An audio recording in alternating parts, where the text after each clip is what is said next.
Sub ചെയ്യോ, support ചെയ്യോ, ഇങ്ങനെയൊക്കെ ചോദിച്ച മെസ്സേജുകൾ വരാറുണ്ട്. ഇതാ ഇതുപോലെ ഒരു മെയിൽ വരുന്ന യൂട്യൂബിന്റെ ഭാഗത്തുനിന്ന്. നിങ്ങൾക്കും അതുപോലെ സംഭവിക്കാതിരിക്കട്ടെ. പെട്ടെന്ന് ഒരു ദിവസം ഒരു കാരണമില്ലാണ്ട് യൂട്യൂബ് നമ്മുടെ ചാനൽ ഡിലീറ്റ് ആക്കി കളഞ്ഞാൽ എങ്ങനെ ഉണ്ടായിരിക്കും? എനിക്ക് സംഭവിച്ചത് അതാണ്. നിങ്ങൾക്കും അതുപോലെ സംഭവിക്കാതിരിക്കട്ടെ. ഒരു കോപ്പി റൈറ്റോ സ്ട്രൈക്കോ യൂട്യൂബിന്റെ ഭാഗത്തുനിന്ന് ഒരു വാണിങ്ങോ ഒന്നും തന്നെ ഉണ്ടായിരുന്നില്ല. ഡയറക്റ്റ് ചാനൽ ഡിലീറ്റ് ആക്കി കളയായിരുന്നു. ഞാൻ ചാനൽ തുടങ്ങിയിട്ട് ഒരു മാസമൊക്കെ ആയിട്ടുണ്ടായിരുന്നുള്ളൂ. ഏകദേശം ഒരു 100ന് മേലെ സബ്സ്ക്രൈബേഴ്സ് ഉണ്ടായിരുന്നുള്ളൂ. ആ ഒരു സമയത്താണ് എനിക്കിതാ ഇതുപോലെ ഒരു മെയിൽ വരുന്നത് യൂട്യൂബിന്റെ ഭാഗത്തുനിന്ന്. പെട്ടെന്ന് ഞാൻ പകച്ചുപോയി. എന്താ ചെയ്യണ്ടേന്ന് എനിക്കൊരു ഐഡിയ ഇല്ലായിരുന്നു. കാരണം ആ ഒരു സമയത്ത് ഞാൻ തുടങ്ങിയിട്ടുള്ളൂ. എനിക്ക് ആരെയും പരിചയമില്ല, യൂട്യൂബിന്റെ ഭാഗത്ത് ആരെയും പരിചയമില്ല. അപ്പൊ യൂട്യൂബ് ആയാലും നമ്മൾ പഠിച്ചു വരുന്നുള്ളൂ. അപ്പൊ അത് കാരണം തന്നെ എന്താ ചെയ്യണ്ടേന്ന് എനിക്കൊരു ഐഡിയ ഇല്ലായിരുന്നു. അതിനേക്കാൾ ഉപരി എന്റെ ഭാഗത്ത് വന്ന മിസ്റ്റേക്സ് എന്താന്ന് എനിക്കൊരു ഐഡിയ ഇല്ലായിരുന്നു.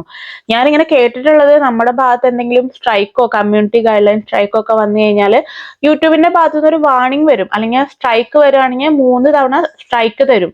അത് കഴിഞ്ഞിട്ടാണ് നമ്മുടെ ചാനലൊക്കെ ടെർമിനേറ്റ് ആയി പോവുക എന്നാണ് ഞാൻ അറിഞ്ഞിട്ടുള്ളത്.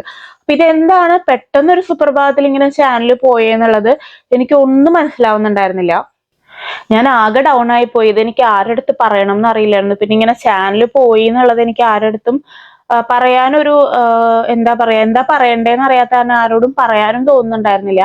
അപ്പൊ ഇവിടെ ഉള്ള ഒരു യൂട്യൂബ് ഫ്രണ്ടിന്റെ അടുത്ത് ചോദിച്ചു. അപ്പൊ അവർക്കും ഇങ്ങനെ വാണിംഗ് ഒന്നും തരാണ്ട് എന്താ ചാനൽ പോയെന്ന് അവർക്ക് മനസ്സിലാവുന്നുണ്ടായിരുന്നില്ല. അവരും ഇങ്ങനെ യൂട്യൂബിന്റെ സപ്പോർട്ട് ഹെൽപ്പ് സെന്ററിൽ കോണ്ടാക്ട് ചെയ്തൊക്കെ നോക്കി.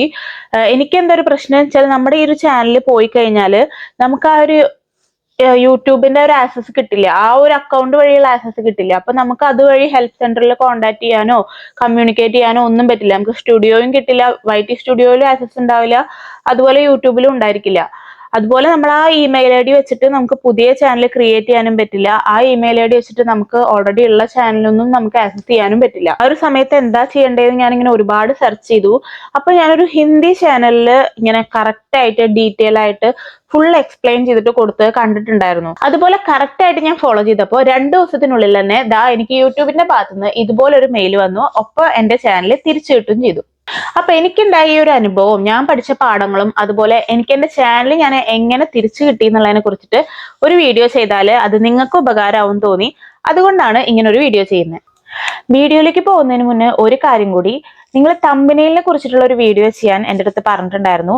അപ്പൊ ആ ഒരു വീഡിയോ ഞാൻ ചെയ്തിട്ടുണ്ട്. അതിന്റെ ലിങ്ക് ഞാനിവിടെ കൊടുക്കാം. അപ്പൊ എല്ലാവരും ഒന്ന് കണ്ടു നോക്കൂട്ടോ. അപ്പൊ ഞാൻ എങ്ങനെയാണ് എന്റെ ചാനൽ തിരിച്ചെടുത്തതെന്ന് പറയാം. അപ്പൊ നമുക്ക് ഇങ്ങനെ യൂട്യൂബിന്റെ ഭാഗത്തുനിന്ന് മെയിൽ വരുമ്പോൾ നമ്മുടെ ഭാഗത്ത് തെറ്റൊന്നും ഇല്ലാന്ന് നമുക്ക് ഉറപ്പുണ്ടെങ്കിൽ നമുക്ക് അപ്പീൽ കൊടുക്കാൻ പറ്റും. അതിനുള്ള ഓപ്ഷൻ യൂട്യൂബ് തന്നെ തരുന്നുണ്ട്. അപ്പൊ നമ്മുടെ മെയിലില് നമുക്ക് എന്ത് ചെയ്യാന്ന് വെച്ചാല് അപ്പീൽ ഹിയർ എന്ന് പറഞ്ഞിട്ടൊരു ഓപ്ഷൻ ഉണ്ട്. ഈ അപ്പീൽ ഹിയർ ക്ലിക്ക് ചെയ്ത് കഴിഞ്ഞാൽ ഇതിൽ നമ്മുടെ ഫുൾ നെയിം അടിച്ചു കൊടുക്കാം. ഞാനിപ്പോ ഓൾറെഡി ഞാൻ അപ്പീൽ കൊടുത്ത കാരണം ഞാൻ അങ്ങനെ അടിക്കുന്നൊന്നുമില്ല. പക്ഷെ നമ്മുടെ ഫുൾ നെയിം അടിക്കാം. പിന്നെ നമ്മൾ യൂട്യൂബ് ചാനൽ തുടങ്ങാനായിട്ട് യൂസ് ചെയ്ത നമ്മുടെ ചാനലിന്റെ ഇമെയിൽ അഡ്രസ്സ് അയച്ചു കൊടുക്കാം. പിന്നെ നമുക്ക് കോണ്ടാക്ട് ചെയ്യാനുള്ള വേറെ ഇമെയിൽ അഡ്രസ്സ് അതും അടിച്ചു കൊടുക്കാൻ പറ്റും. അത് രണ്ടും അടിച്ചു കൊടുക്കാം.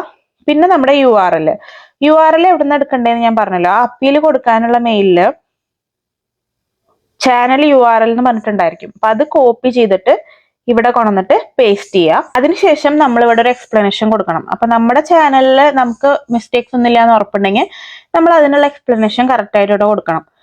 അത് ഞാനൊരു ഹിന്ദി ചാനൽ നോക്കിയിട്ട് അതിലുള്ള പോലെയാണ് കൊടുത്തത്. അതെനിക്ക് 100% വർക്കായി. നിങ്ങൾക്കും വർക്കാവും. അതുകൊണ്ട് അതിവിടെ ഞാൻ കൊടുക്കാം. ഇതാ ഹിന്ദി ചാനലിൽ ഉണ്ടായിരുന്ന ഒരു ഫോർമാറ്റ് ആണ്. അപ്പൊ ഞാൻ ഇതുപോലെ തന്നെയാണ് അപ്പീൽ കൊടുത്തിട്ടുണ്ടായിരുന്നത്. അപ്പോൾ ആദ്യം തന്നെ ഡിയർ യൂട്യൂബ് ടീം എന്ന് എഴുതിയിട്ട് ബാക്കി ഇതിലുള്ള കാര്യങ്ങൾ അതുപോലെ എഴുതാണ് ചെയ്തത്. I am writing to appeal the termination of my YouTube channel എന്ന് പറഞ്ഞിട്ട് എൻ്റെ ചാനൽ നെയിം കൊടുത്തു. അതിനുശേഷം ചാനൽ URL നമ്മൾ ആ അപ്പീൽ കൊടുക്കാറുണ്ടായിരുന്നല്ലോ, അതിൽ നിന്ന് എടുത്തിട്ട് കോപ്പി ചെയ്തിട്ട് ചാനൽ URL കൊടുത്തു. എന്നിട്ട് ബാക്കിയുള്ള ഡീറ്റെയിൽസ് ഇതിലുള്ള പോലെ തന്നെയാണ് കൊടുത്തത്. കൂടെ ഞാൻ എൻ്റെ ചാനലിൽ എന്താണെന്നും കൂടി അവിടെ ആഡ് ചെയ്ത് കൊടുത്തു. എൻ്റെ ചാനലിൽ ഞാൻ എന്ത് ടൈപ്പ് കണ്ടന്റ് ആണ് ഇടുന്നത്, എത്ര നാളായി തുടങ്ങിയിട്ട്, പിന്നെ എൻ്റെ ഭാഗത്തൊന്നും മിസ്റ്റേക്ക് ഇല്ല എന്ന് എനിക്ക് ഉറപ്പുണ്ടല്ലോ. അപ്പൊ ആ ഒരു കാര്യം കൂടി ഞാൻ അതിൽ ആഡ് ചെയ്ത് കൊടുത്തു കേട്ടോ. ഞാൻ ഇതിന്റെ ഒരു സ്ക്രീൻഷോട്ട് ഇവിടെ കൊടുക്കാം. അപ്പൊ നിങ്ങൾക്ക് അതിൽ നോക്കിയാൽ കറക്റ്റ് ആയിട്ട് മനസ്സിലാവും. അപ്പൊ ഇതേപോലെ തന്നെ ആഡ് ചെയ്ത് കൊടുത്താൽ മതി. ഇതിലുള്ള പോലെ തന്നെ ടൈപ്പ് ചെയ്തിട്ട് അത് അവസാനം നമ്മൾ ഈ ഒരു ബോക്സിൽ കൊണ്ടുവന്ന് പേസ്റ്റ് ചെയ്യുക. നോക്കൂ, ഇതിൽ 1000 ക്യാരക്ടേഴ്സ് നമുക്ക് പറ്റുള്ളൂ. അപ്പൊ ഇതിൽ നമുക്ക് നമ്മുടേതായ രീതിയിൽ എന്തെങ്കിലും പോയിന്റ്സ് ആഡ് ചെയ്യണമെങ്കിൽ അതും ആഡ് ചെയ്യാം. നമ്മുടെ ഭാഗത്തുള്ള കാര്യങ്ങൾ പറഞ്ഞിട്ട് ആഡ് ചെയ്യാം. ഞാൻ എൻ്റെ രീതിയിൽ എൻ്റെതായ പോയിന്റ്സും കൂടി ആഡ് ചെയ്തിട്ടുണ്ടായിരുന്നു. അത് കഴിഞ്ഞിട്ട് ഇവിടെ സബ്മിറ്റ് കൊടുക്കാം. അപ്പോൾ സബ്മിറ്റ് കൊടുത്തു കഴിഞ്ഞാൽ നമ്മുടെ അപ്പീൽ അവിടെ സബ്മിറ്റ് ആവും. അപ്പൊ അപ്പീൽ കൊടുത്തു കഴിഞ്ഞാൽ 3 ഡേയ്സിനുള്ളിൽ നമുക്ക് യൂട്യൂബിന്റെ ഭാഗത്തു നിന്ന് എന്തെങ്കിലും റെസ്പോൺസ് കിട്ടണം. ഇൻ കേസ് ആ ഒരു അപ്പീൽ റിജക്റ്റ് ആയാൽ നമുക്ക് പിന്നെ അപ്പീൽ കൊടുക്കാനുള്ള ഓപ്ഷൻ ഒക്കെ ഉണ്ട്.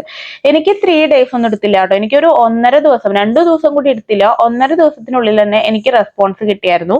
ഇങ്ങനെ യൂട്യൂബിന്റെ ഭാഗത്തു നിന്ന് അവരെ വെരിഫൈ ചെയ്തു, ചാനൽ വെരിഫൈ ചെയ്തു, നിങ്ങളുടെ ചാനലിൽ പ്രശ്നങ്ങളൊന്നും ഇല്ല, ഇത് നമ്മുടെ ഭാഗത്തു നിന്നുള്ള ഒരു മിസ്റ്റേക്ക് ആണെന്ന് പറഞ്ഞിട്ട് യൂട്യൂബിന്റെ ഭാഗത്തു നിന്ന് ഒരു റെസ്പോൺസ് കിട്ടിയായിരുന്നു. സത്യം പറഞ്ഞാൽ എനിക്ക് അറിഞ്ഞുകൂടാ. അപ്പൊ യൂട്യൂബിന്റെ ഭാഗത്ത് നിന്ന് അങ്ങനെ ഒരു റെസ്പോൺസ് കിട്ടിയപ്പോൾ എനിക്ക് സമാധാനമായി. കാരണം എന്റെ അറിവിൽ ഞാൻ മിസ്റ്റേക്സ് ഒന്നും ചെയ്തിട്ടില്ല.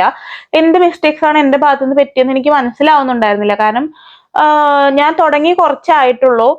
ഞാൻ വേറെ അങ്ങനത്തെ രീതിയിലുള്ള ഒരു കണ്ടന്റ് ഇട്ടിട്ടുമില്ല. പിന്നെന്താണ്, കോപ്പിറൈറ്റ് പോലും വന്നിട്ടില്ല. സ്ട്രൈക്ക് അല്ല, നോർമൽ കോപ്പിറൈറ്റ് പോലും ആ ഒരു സമയത്ത് വന്നിട്ടില്ല. ഇപ്പൊ എനിക്ക് കോപ്പിറൈറ്റ് ഒക്കെ വന്നിട്ടുണ്ട്, പക്ഷെ ആ ഒരു സമയത്ത് എനിക്ക് അതുപോലും ഉണ്ടായിരുന്നില്ല.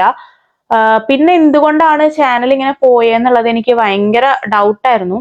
ആ ഒരു സമയത്ത് ഞാൻ യൂട്യൂബിന്റെ ആ ഒരു കമ്മ്യൂണിറ്റി ഗൈഡ് ലൈൻ പോളിസി ഒക്കെ ഫുൾ ആയിട്ടിരുന്ന് വായിച്ചു നോക്കിട്ടോ. അപ്പൊ അതൊക്കെ വായിച്ചപ്പോൾ എനിക്ക് തോന്നിയിട്ടുള്ള ഒരു സംശയം എന്താണെന്ന് വെച്ചാല്, നമുക്ക് ഇതുപോലെ സബ് ചെയ്യോ, സപ്പോർട്ട് ചെയ്യോ, ഇങ്ങനെയൊക്കെ ചോദിച്ച മെസ്സേജുകൾ വരാറുണ്ട്.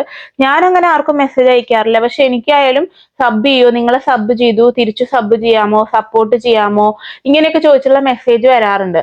അപ്പൊ നമ്മളെ സബ് ചെയ്യുമ്പോൾ തിരിച്ചും ഞാൻ സബ് ചെയ്യാറുണ്ട്. ഓക്കെ, അവർക്കൊരു സബ്സ്ക്രൈബർ കിട്ടുമല്ലോ എന്ന് വിചാരിച്ചിട്ട് തിരിച്ച് സബ് ചെയ്യാറൊക്കെ ഉണ്ട്. അപ്പോ അതുകൊണ്ടാണോ അങ്ങനെ മെസ്സേജ് അയക്കുന്നൊക്കെ സ്പാം ആണെന്ന് പറഞ്ഞേക്കുന്നുണ്ട്. അപ്പൊ ചിലപ്പോൾ അതുകൊണ്ടായിരിക്കോ എന്ന് എനിക്ക് അറിഞ്ഞൂടാ. എന്നുവെച്ചാൽ അവർക്ക് അത് ഞാൻ റിപ്ലൈ കൊടുക്കലും തിരിച്ച് സബ്സ്ക്രൈബ് ചെയ്യലൊക്കെ ചെയ്തുകൊണ്ടായിരിക്കുമോ എന്ന് എനിക്ക് അറിഞ്ഞൂടാ. അത് മാത്രമേ എന്റെ ഭാഗത്തു നിന്നുള്ള ഒരു മിസ്റ്റേക്ക് ആയിട്ട് എനിക്ക് തോന്നിയിട്ടുള്ളൂ. വേറെ ഒന്നും എന്റെ ഭാഗത്തു നിന്ന് ഉണ്ടായിരുന്നില്ല. അതുകൊണ്ടാണ് ഞാൻ പറയുന്നത്, നമ്മുടെ ചാനലിൽ ചിലപ്പോ ഇങ്ങനെ സംഭവിക്കാം. അത് നിങ്ങൾക്കും സംഭവിക്കാതിരിക്കട്ടെ. അപ്പൊ അതിന് ഈ കാര്യങ്ങളൊക്കെ ഒന്ന് ശ്രദ്ധിക്കാം. ഇൻ കേസ് സംഭവിച്ചാലും വിഷമിക്കേണ്ട. നമ്മുടെ ഭാഗത്ത് തെറ്റൊന്നുമില്ലെങ്കിൽ നമ്മുടെ ചാനൽ തിരിച്ചു കിട്ടും. അതിന് ഉദാഹരണമാണ് എന്റെ ചാനൽ. പിന്നെ വേറൊരു കാര്യം നിങ്ങൾ പ്രധാനമായിട്ട് ശ്രദ്ധിക്കേണ്ടത്, നമ്മുടെ ചാനലിൽ നമ്മൾ ഇടുന്ന വീഡിയോസ് എപ്പോഴും നമ്മൾ ബാക്കപ്പ് എടുത്ത് വെക്കുക. എന്താണെന്ന് വെച്ചാൽ ഇതുപോലെ എന്തെങ്കിലും ഉണ്ടായി കഴിഞ്ഞാൽ നമ്മുടെ ആ ഒരു ചാനൽ പോയി കഴിഞ്ഞാൽ നമ്മുടെ ഫുൾ വീഡിയോ നമുക്ക് പോവും. പിന്നെ നമുക്ക് ആ ഒരു വീഡിയോയുടെ ആക്സസ് ഉണ്ടാവില്ല. അപ്പൊ നമ്മളൊരു ബാക്കപ്പ് എടുത്ത് വെച്ച് കഴിഞ്ഞാൽ നമുക്ക് വേണമെങ്കിൽ പുതിയ ചാനൽ തുടങ്ങണമെങ്കിൽ ഈ വീഡിയോസ് ഒക്കെ ഇട്ട് തുടങ്ങാലോ. അതുകൊണ്ട് അതൊരു ബാക്കപ്പ് ആയിട്ട് വെക്കുക. നമ്മുടെ ഈ ഒരു ചാനൽ പോയി കഴിഞ്ഞാൽ നമുക്ക് ആ ഒരു ഇമെയിൽ ഐ ഡി വെച്ചിട്ട് പുതിയ ചാനൽ തുടങ്ങാൻ സാധിക്കില്ല. അപ്പൊ നമുക്ക് ഓൾറെഡി വേറെ ചാനൽ ഉണ്ടെങ്കിൽ അത് ആക്സസ് ചെയ്യാൻ പറ്റുമോ എന്നുള്ള കാര്യത്തിൽ എനിക്ക് സംശയമുണ്ട്. കാരണം ഒരേ ഇമെയിൽ ഐ ഡി അല്ലേ. അപ്പൊ നമ്മൾ പുതിയ ചാനൽ തുടങ്ങണമെങ്കിൽ നമ്മൾ വേറൊരു ഇമെയിൽ ഐ ഡിയിൽ തുടങ്ങേണ്ടി വരും.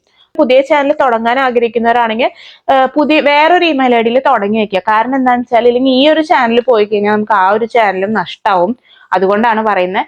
അതുപോലെ തന്നെ നമ്മുടെ വീഡിയോസിന്റെ ഒക്കെ ഒരു ബാക്കപ്പ് എടുത്ത് വെക്കുക എപ്പോഴും. അത് നമുക്ക് പിന്നെ ഭാവിയിൽ യൂസ്ഫുൾ ആയിരിക്കും. അപ്പൊ ഇത്രയൊക്കെ എനിക്ക് പറയാനുള്ളൂ. ഇത് എന്റെ ഒരു അനുഭവമാണ്. ഇത് നിങ്ങൾക്കും യൂസ്ഫുൾ ആയിക്കോട്ടെ എന്ന് വിചാരിച്ച് ഷെയർ ചെയ്തതാണ്.